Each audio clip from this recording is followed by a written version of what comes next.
Hi friend, माझं नाव प्रेरणा आहे. माझं वय 21 वर्षे आहे. 15 दिवसांपूर्वीच माझं लग्न झालं होतं. माझा नवरा सूरज एका बँकेमध्ये कामाला होता. त्याची बँक तालुक्याच्या ठिकाणी होती. माझं नवीनच लग्न झाल्यामुळे तो मला इथे काही दिवस ठेवणार होता. मी शहरातले असल्यामुळे मला खेडेगावात राहायची फारशी सवय नव्हती. पण माझ्या नवऱ्याने मला स्पष्टपणे सांगितलं होतं की काही दिवस तू माझ्या आई-बाबाजवळ राहा. काही महिन्यांनी तुला मी तालुक्याच्या ठिकाणी घेऊन जाईल. यामुळे मी माझ्या सासू-सासरे जवळ राहत होते.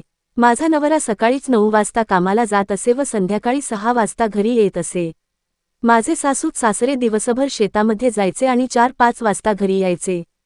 त्यांना वाटायचं आपल्या सुनेने आपल्याबरोबर शेतात यावं आणि काहीतरी काम करावं, पण मला शेतातील कोणतंच काम जमत नव्हतं. यामुळे तिकडे जाणं मी टाळत होते. शेतात जाण्यासाठी माझ्या नवऱ्याने फारसा आग्रह केला नाही. कारण त्यांनाही माहीत होतं मी शहरातली मुलगी आहे आणि मला शेतातील काहीही जमणार नाही. मी माझ्या सासूला मम्मी म्हणत असे व सासऱ्याला बाबा म्हणत असे. माझ्या या बोलण्याचा लोकांना कौतुक वाटायचं. माझे आई-बाबा त्यांच्याच वयाचे होते. यामुळे मी त्यांना तसं बोलत होती. माझं लग्न झाल्यापासून मला माझ्या नवऱ्याने कुठेही बाहेर फिरण्यासाठी नेलं नव्हतं. फिरण्याचा विषय काढला की माझी सासूबाई मला म्हणायची, माझा एकुलता मुलगा आहे आणि तूही मला मुली समान आहेस. माझ्या मुलाला मी आतापर्यंत कुठेही फिरण्यासाठी पाठवलेच नाही. यामुळे मी ओळखलं होतं की माझ्या सासूचा माझ्या नवऱ्यामध्ये खूपच जीव आहे. मलाही ती मुलीप्रमाणे जपायची, पण कधी कधी शेतातील कामाचा ताण आला की माझ्यासमोर बडबड करायची.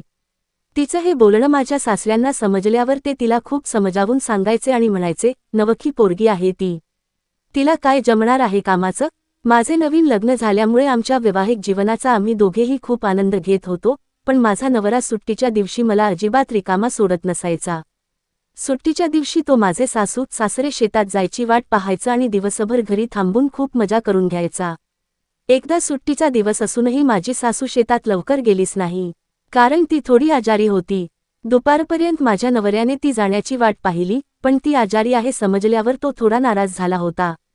सासूबाई बाहेरच्या पडवीत झोपले होत्या आणि तो मला आमच्या बेडरूमकडे ओढत होता. त्याने खूप भीत दरवाजा लावला होता. बाहेर सासूबाई जागेत होत्या. यामुळे मला खूप भीती वाटत होती. यामुळे मी माझ्या नवऱ्याला म्हणाले, थोडं हळू हाम, मम्मी येईल अचानक. पण माझ्या या बोलण्याकडे माझ्या नवऱ्याने पूर्ण दुर्लक्ष केलं होतं. कारण त्याला यावेळी फक्त माझी गरज होती. 1 तासाने आम्ही बाहेर आल्यावर पडवीत पाहिलं तर माझ्या सासूबाई उठून बसल्या होत्या. मी त्या बाबतीत खूप लाजणारी मुलगी होती. यामुळे मला वाटलं आपला आवाज तर सासूबाईंनी ऐकलं नाही ना. माझा नवराही बाहेर यायला थोडं लाजल्यासारखा होत होता. कारण त्यालाही वाटलं आपली आईने सगळं ऐकलं असेल. त्या दिवशी आम्हा दोघांनाही खूप लाजल्यासारखं झालं. यामुळे मी माझ्या नवऱ्याला स्पष्टपणे सांगून टाकलं, आजपासून दिवसा बंद. काय असेल ते रात्रीच. माझ्या नवऱ्याने हा नियम पाळला. यामुळे सुट्टीच्या दिवशी दिवसा नाही मिळाला तरी तो फारसा नाराज होत नव्हता.